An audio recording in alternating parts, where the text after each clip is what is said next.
Kumusta kaibigan? Ang kwento na ating itatampok ngayon ay ang movie na Anna. Ngunit bago natin ito simulan, ay maaari ba akong makahingi ng pabor? Pakilike naman ang videong ito at pasubscribe na rin sa aking channel. I-click mo na rin ang notification bell. Muli maraming salamat kaibigan. Nagsimula ang kwento sa isang lalaking makikitang naghahanap ng mga magagandang babae para maging modelo na ipapadala sa Paris. Habang siya ay namimili sa Quiapo ay nakakita siya ng isang magandang babae, si Anna, na nagbebenta ng mga manika.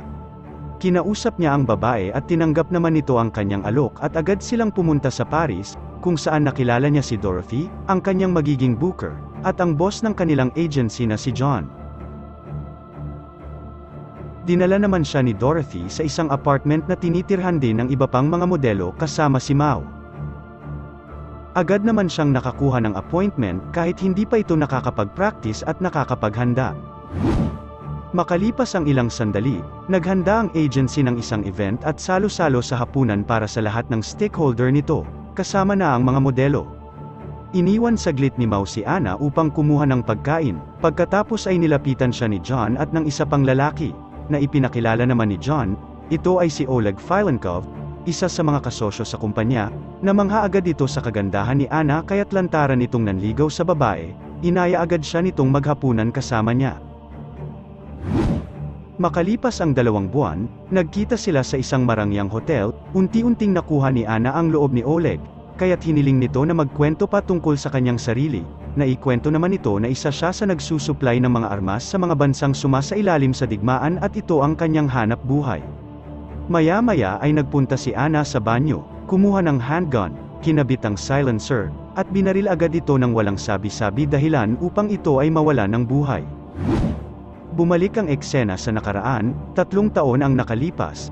Ipinapakita na nakatira si Anna kasama ang kanyang boyfriend na si Peter, isang mapang-abuso at mapanakit na lalaki, dahilan upang humanap siya ng paraan upang takasan ang kanyang miserableng buhay. Sinubukan niyang mag-apply sa Navy ngunit wala siyang narinig na sagot dito. Isang araw, inutusan siya ni Peter para bumili ng grocery. Pagkatapos ay sinundo siya ngunit sa halip na dalhin siya sa kanilang apartment, isinakay siya sa backseat kasama ang kanyang mga kaibigan habang ninakawan nila ng ATM ang isang lalaki. Napansin ni Anna ang mga pulis na dumarating, pagkatapos ay umiyak siya at nagmakaawa kay Peter na umalis na kasama nito. Hinabol naman sila ng mga pulis, at nabangga ang kanilang sasakyan. Maswerte naman silang nakatakas. Pagpasok sa kanilang apartment, hindi napansin ni Anna ang isang misteryosong lalaki. Pagkatapos ay mabilis na pinatumba nito si Peter. Mukhang alam na nito ang mga detalye tungkol sa kanyang personal na buhay. Pagkatapos ay inalok siya ng panibagong simula upang magtrabaho para sa KGB. Ito ay isang samahan ng mga assassin. Bibigyan siya ng isang taong pagsasanay sa militar, 4 na taong pagsisilbi sa serbisyo at pagkatapos ay malaya na siya. Tumanggi si Anna ngunit pagkatapos siyang hikayatin na magtiwala sa kanyang sarili, ay pumayag na din ito. Balik sa kasalukuyan, makikitang iniimbestigahan si Anna ni Agent Miller ng CIA tungkol sa pagpatay kay Oleg. Sinabi niya na nagpunta nga siya sa hotel tulad ng ipinakita ng footage ng CCTV camera ngunit siya ay naghintay lamang sa bar at hindi sila nagkita nito. Ipinaliwanag ni Agent Miller na ang lahat ng mga security camera sa loob ng hotel ay nabura, na nagpapahiwatig na ang pumatay ay isang propesyonal. Pagkatapos ng kanilang pag-uusap ay pinayagan na siyang makaalis. 6 na buwan ang nakalipas, matapos ang kanyang akademya, prinomote ni Alex si Anna, at ipinadala kay Olga, isang department head sa KGB. Ngunit si Olga ay nag-aalinlangan pa sa kanyang kakayahan, kaya't binigyan niya ito ng isang misyon.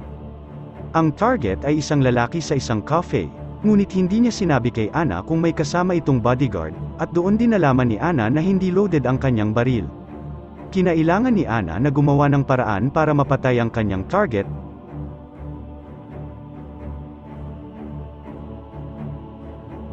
At pagkaraan ng 5 minuto, lumabas siya ngunit iniwan naman siya ni Olga, kahit matagumpay niyang natapos ang misyon. Pagbalik niya sa opisina ay galit na galit siya kay Olga, ngunit sinabi sa kanya ni Olga na dapat ay lagi siyang handa sa anumang sitwasyon ang dumating sa kanya, kaya siya iniwan nito. Pagkatapos nito ay nagbigay muli sa kanya ng isang bagong misyon. Kinailangan niyang pag-aralan ang kanyang bagong target, samantala, habang kumakain, namimiss naman niya ang presensya ni Alex kaya tinawagan niya ito at nakipagkwentuhan at habang nag-uusap sila ay ipinahayag nito na gusto niya ang lalaki at ganun din naman si Alex sa kanya. Lumipat naman ang eksena kung saan makikita na ang lahat pala ng nangyari sa simula ng pelikula ay sinadyang gawin ni Olga upang makuhang modelo si Anna at madala ito sa Paris, pati ang pakikipagkaibigan nito kay Mao ay scripted din. Ito ay para mapalapit si Anna kay Oleg. Makikita din na pagkatapos patayin ni Anna si Oleg ay gumamit ito ng impostor na Anna upang magawa ni Anna na sirain ang control room at mawala ang video record ng mga CCTV. Matapos naman siyang tanungin ng CIA, tumawag si Olga mula sa isang pampublikong telepono. Nag-aalala ito ngunit tiniyak ni Anna na hindi siya nasundan, pagkatapos ay sinabi nito kay Anna na babalik ulit siya sa Moscow. Samantala, binisita naman siya ni Alex at kasunod noon ay masaya silang nagsama. Sa ibang eksena, kasama niya si Alex at Olga nang makilala si Vasilev, ang direktor ng KGB. Gusto ni Olga na italaga siya ng permanente sa kanyang team. Nalaman ni Vasilev na gusto ni Anna na maging malaya pagkatapos ng kanyang 5 taong paglilingkod, at pagkatapos ay binalaan siya nito na walang nakakapagretiro sa KGB maliban na lamang kung siya ay mamamatay. Dahil sa pagkabigo, pumunta siya sa apartment ni Mao sa Paris, na nang mga sandaling iyon ay kasama naman nito ang kanyang pamilya, kaya't inaya na lamang siya nito na maglakad at mamasyal. Tinawagan niya si Alex, at nalaman nito na siya ay malungkot dahil hindi niya nakuha ang kalayaan na gusto niya mula sa KGB. Ilang araw ang lumipas, balik sa kanyang trabaho bilang modelo, makikitang may photoshoot si Anna. Ngunit ito ay sobra na sa oras, dahilan upang magalit siya sa photographer at bantaan ito. Pagkatapos ay nagmadali itong umalis sa lugar at nakipagkita kay Olga para sa susunod na misyon. Ang target ay isang lalaking nagngangalang Württemberg, at ng mga sandaling iyon, naghihintay na ito sa kanya sa loob ng kwarto nang walang anumang camera o audio device, kaya hindi siya lubusang ma-monitor ni Olga. 12 minuto siyang nasa loob ng kwarto, mas mahaba kaysa sa karaniwang ginagawa niya. Inutusan siya ni Olga na bumalik sa silid para kunin ang isang daliri ng kanyang biktima at ang wristwatch upang mapatunayang napatay niya nga ang target. Ang isip ni Anna ng mga sandaling iyon ay magulo, kaya pinayuhan siya ni Olga na magbakasyon ng 1 linggo kasama si Mao sa Bahamas. Sa kanyang pagbabalik, ganado at handa na ulit siyang humawak ng anumang misyon. Tulad ng dati nagawa nitong matagumpay ang kanyang mga misyon, at dahil nasiyahan si Olga sa kanyang trabaho, pinalipad siya ni Olga pabalik sa Moscow dahil gusto siyang makita ni Vasilev. Bago magsimula ang meeting, palihim na naman siyang nakipagkita kay Alex at masayang nag-TikTok sa loob ng storage room, at pagkatapos ay unang lumabas si Alex. Sa meeting, inanyayahan ni Vasilev si Anna na maglaro ng chess habang si Alex ay nanonood lang sa malapit. Napansin naman ni Alex ang kainahinalang galaw ng kamay ni Anna, kasunod noon ay bigla na lamang naglabas ito ng baril at binaril si Vasilev sa ulo. Lumipat ang eksena sa 6 na buwang nakalipas, ipinapakita ang kanyang nakaraang misyon kay Württemberg. Hindi inaasahan ni Anna na nakasuot pala ang kanyang target ng isang bulletproof vest at isang grupo ng mga opisyal ng CIA ang naghihintay sa kanya doon. Kinausap siya ni Miller, at nag-alok sa kanya na magtrabaho bilang double agent bilang kapalit ng kanyang kalayaan at proteksyon. Pagkatapos ng 1 taong serbisyo, dagdag pa nito na siya ay minamanmanan na nila mula nang makilala niya ito dahil naghinala ito sa paraan ng paghawak nito sa kanyang bag. Dahil wala na siyang pagpipilian ay sumang-ayon siya, at sumailalim siya sa proteksyon ng CIA. Sa kanyang bakasyon sa Bahamas, dumating si Miller upang dalawin siya, ngunit napagtanto niyang nag-eespiya pa rin si Olga sa kanya. Nagkita silang muli ng palihim at masayang nag-TikTok, kahit na nang bumalik sila sa Paris, pagkatapos ay inalok siya ni Miller ng trabaho para patayin si Vasilev dahil sinira niya ang magandang relasyon ng KGB at ng CIA. Ikinwento niya na 5 taon na ang nakalilipas, nang pinatay ni Vasilev ang 5 agent ng CIA na mga tauhan ni Miller at ipinadala sa kanya ang isa sa mga pugot na ulo nito. Simula noon, naging maingat na si Miller sa pagpaplano ng pagpatay kay Vasilev, kaya kinailangan niya ng isang Ruso upang maisakatuparan ito.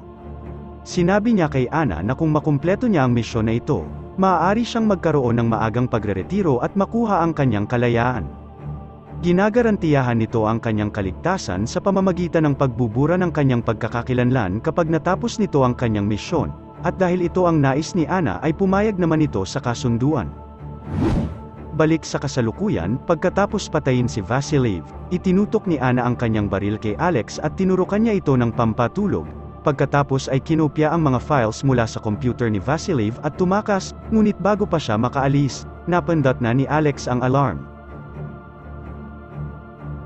Samantala, si Miller ay naghihintay na kay Anna sa paglabas ng gusali, ngunit hindi ito nakita, kaya't pinuntahan niya si Mao ngunit itinanggi nitong may ugnayan sila ni Anna. Pagbalik ni Miller sa New York, siya ay binigyan ng parangal dahil sa pagkamatay ni Vasilev. Pagkatapos ay nakatanggap siya ng mensahe mula kay Anna, gusto nitong makipagkita sa kanya sa isang lugar, ngunit, lingid sa kanyang kaalaman, na nag-set up pala si Anna ng pagkikita nila ni Miller at Alex.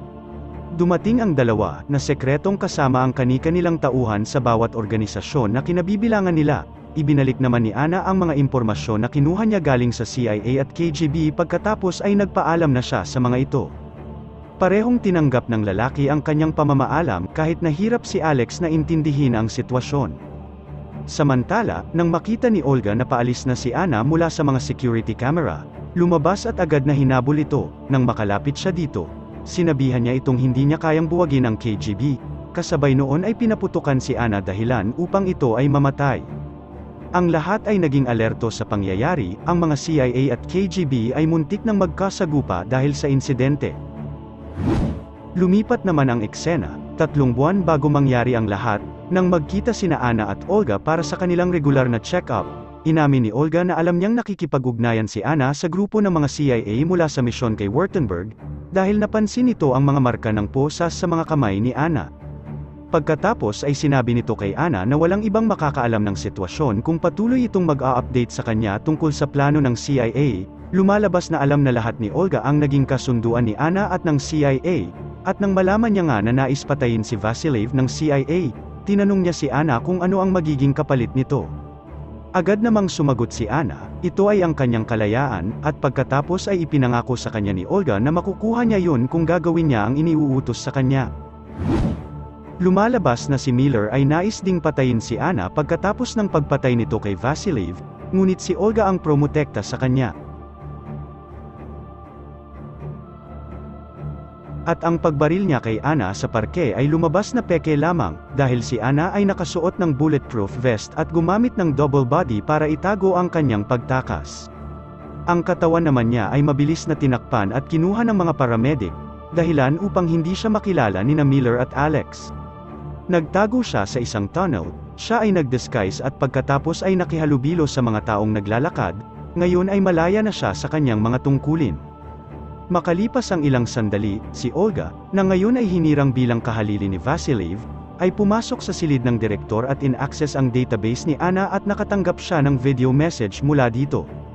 Sa video ay ipinahayag ni Anna ang kanyang pasasalamat at sinabing ini-record niya ang kanilang huling pag-uusap, kung saan inamin ni Olga ang pagsuporta sa plano ng CIA sa pagpatay kay Vasilev. Naninigurado lamang si Anna kaya nagawa niyang i-record ang kanilang pag-uusap. Sakaling hindi tumupad si Olga sa kanyang pangako, gaya ng kanyang itinuro, napangiti na lamang si Olga. Pagkatapos ay tinupad nito ang huling kahilingan ni Anna, ito ay ang pag-delete ng kanyang pagkakakilanlan mula sa database ng KGB. Sana'y nagustuhan mo kaibigan ang kwentong ating itinampok. Kung magkagayon, ay baka naman pwedeng pakilike ang video ito at pasubscribe na rin sa aking channel. Kung hindi mo naman ito nagustuhan, ay pwede mong pindutin ang dislike button ng 2 beses para makasigurado ka.